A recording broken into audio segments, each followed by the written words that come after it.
এখানে আমাদের হাজিরিটা যে পরিমাণে আমাদের খাটানো হচ্ছে সেই পরিমাণে আমরা মজুরিটা পাচ্ছি না। আর একটা হচ্ছে কথা যে প্রচুর চাপ দেওয়া হচ্ছে, যদি না করি এই যে 400 টাকা হাজিরি দিচ্ছে ও তো আমরা বলছি দাদা এটা তো হবে না, ও যে করতে হবে না বাড়ি চলে যাও, এর থেকে বেশি আমরা দিতে পারবো না, যা করার করে নাও। শুক্রবার আসানসোলের সালানপুর ব্লকের দেন্দুয়া কল্যাণেশ্বরী এলাকায় বেসরকারি এক স্টিল কারখানার সামনে শ্রমিক শোষণের অভিযোগের ভিত্তিতে বিক্ষোভ দেখানো হয়। এদিন শ্রমিকরা কাজে যোগ না দিয়ে বিক্ষোভ দেখাতে থাকেন। তবে কারখানার মূল গেটে নয়, কারখানা প্রবেশের মূল রাস্তার সামনে চলে এই প্রতিবাদ কর্মসূচি। শ্রমিক একটা জিন্দাবাদ, প্রত্যেক শ্রমিকের কথা শুনতে হবে, এই সংগ্রাম চলছে চলবে, যতক্ষণ সমাধান না হয় এই সংগ্রাম চলছে চলবে। আন্দোলনের জেরে বহু শ্রমিক কাজে যোগ না দেওয়ায় কারখানার স্বাভাবিক কাজকর্ম ব্যাহত হয় বলে জানা যায়। বিক্ষোভকারী শ্রমিকদের অভিযোগ, বছরের পর বছর ধরে কারখানা কর্তৃপক্ষ তাদের উপর চরম শোষণ চালিয়ে আসছে। কিন্তু এবার রাজ্যে পরিবর্তন হয়েছে, পরিস্থিতিও বদলেছে। নির্বাচনের ফল ঘোষণার পর শ্রমিকরা তাদের অধিকারের দাবিতে একজোট হয়েছেন।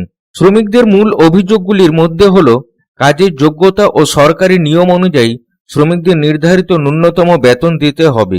নিয়ম মেনে 8 ঘন্টা কাজ করানোর পরিবর্তে শ্রমিকদের দিয়ে দৈনিক 12 ঘন্টা কাজ করানো হচ্ছে। কারখানার ভিতরে শ্রমিকদের স্বাস্থ্য ও সুরক্ষার কোনো সুষ্ঠু পরিকাঠামো বা ব্যবস্থা নেই। শ্রমিকরা আরও জানান, এই সমস্ত দাবি দেওয়া নিয়ে গত 1 সপ্তাহ আগে তারা কারখানার সামনে এক অভিনব বিক্ষোভ প্রদর্শন করেছিলেন। সেই সময় কারখানা কর্তৃপক্ষের পক্ষ থেকে বিষয়টি বিবেচনার জন্য 7 দিনের সময়সীমা চেয়ে নেওয়া হয়েছিল, কিন্তু অভিযোগ নির্ধারিত 7 দিন পেরিয়ে গেলেও কারখানা কর্তৃপক্ষ থেকে কোনো সদর্থক সাড়া পাওয়া যায়নি। ফলস্বরূপ পুনরায় কাজ বন্ধ করে রাস্তায় নেমে আন্দোলনে সামিল হতে বাধ্য হয়েছেন শ্রমিকরা। কাজ করি আজ অনেক দিন ধরে করছি, যখন আমাদের 420 টাকা দিয়েছিল, তারপরে ওই ইলেকশন টাইমে কোনো রকম 40 টাকা বাড়ালো, তাছাড়া মানে পার্টির চাপে হোক ইয়াতে হোক 40 টাকা বাড়াচ্ছে। আর আমাদের ঠিকাদার অনিল সিং 40 টাকা বাড়াইলো, 460 করলো। আজকে যে আমরা আন্দোলন করেছি সে ঠিকাদার আমাদেরকে ধমকি দিচ্ছে, তোদের দিকে তো বাড়াইছি, তোরা কিসের জন্য জাম করছিস, এখনই কাজে যা, আর নাই তো আমি বাইরে থেকে লোক এনে পরে কাজে ঢুকাবো, তোদের দিকে বার করে দেবো। এই জিনিসগুলো আমাদের উপর অত্যাচার হতেই থাকে। আচ্ছা 12 ঘন্টা ডিউটিতে যে কাজটা আমাদের লয় সেটাও আমাদেরকে সুপারভাইজার জবরদস্তি করা, এটাও করতে হবে, না করবি গেটের বাইরে যা, না করবি গেটের বাইরে যা। এই সিস্টেমটা কি, ফ্যাক্টরিতে কাজ করতেছি না গেটের বাইরে যেতে এসছি, যখন তখন মানে যেমন সেই কাজ করে। একটা ডেট দিয়েছিলাম তাকে যে 22 তারিখের মধ্যে আমাদের একটা ফয়সালা হবে, সেই ফয়সালা এখনো পর্যন্ত উঠেনি কোনো ফয়সালার মধ্যে। আর আমাদের যে দাবি ছিল সেই দাবিগুলো কোনো এখন পর্যন্ত প্রয়োজন মনে হয়নি।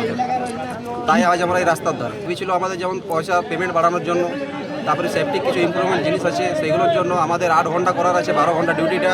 আর কিছু যে শোষণ হচ্ছে আমাদের লেবার ওয়ার্কার যে মহিলা আছে তাদের মধ্যে, আর যারা ধমকি দিচ্ছে। আগে তো প্ল্যান্টে সিন্ডিকেট চলতো, কিন্তু এখনও তাই সেটা চেষ্টা করছে যে সিন্ডিকেট করতে পারি, তার প্রচেষ্টা চালিয়েছে HR।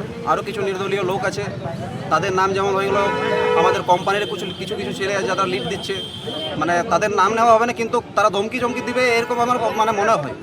শ্রমিকরা আরও অভিযোগ করেন, কারখানাগুলিতে এতদিন ধরে সিন্ডিকেট রাজ চলছিল এবং প্রচুর শ্রমিককে শোষণ করা হয়েছে। নির্বাচনের আগে বিজেপির জয়ী বিধায়ক শ্রমিকদের আশ্বাস দিয়েছিলেন যে তাদের অধিকার লড়াইয়ের পাশে তিনি থাকবেন। তাই নির্বাচনে ফল ঘোষণার পরে শ্রমিকরা তাদের ন্যায্য অধিকার বুঝে নিতে আন্দোলনের পথে নেমেছে। অন্যদিকে দীর্ঘ বিক্ষোভ চলার পর পরিস্থিতি সামাল দিতে ঘটনাস্থলে পৌঁছায় সালানপুর থানার পুলিশ। অচলাবস্থা কাটাতে ও মীমাংসার উদ্দেশ্যে আন্দোলনকারীদের মধ্য থেকে 10 জনের একটি প্রতিনিধি দলকে আলোচনার জন্য কারখানা কর্তৃপক্ষের সঙ্গে কথা বলতে বলা হয়। আসানসোল থেকে সন্তোষ মণ্ডলের রিপোর্ট, পাবলিক টাইমস।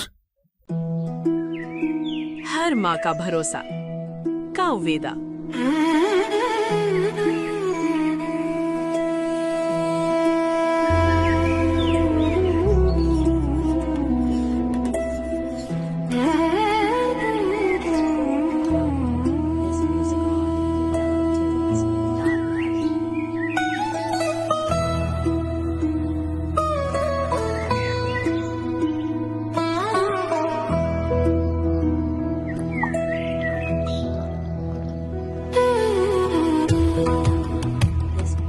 हर जरूरत के लिए हर टाइप का दूध और हर घर के लिए एक ही नाम, कावेदा।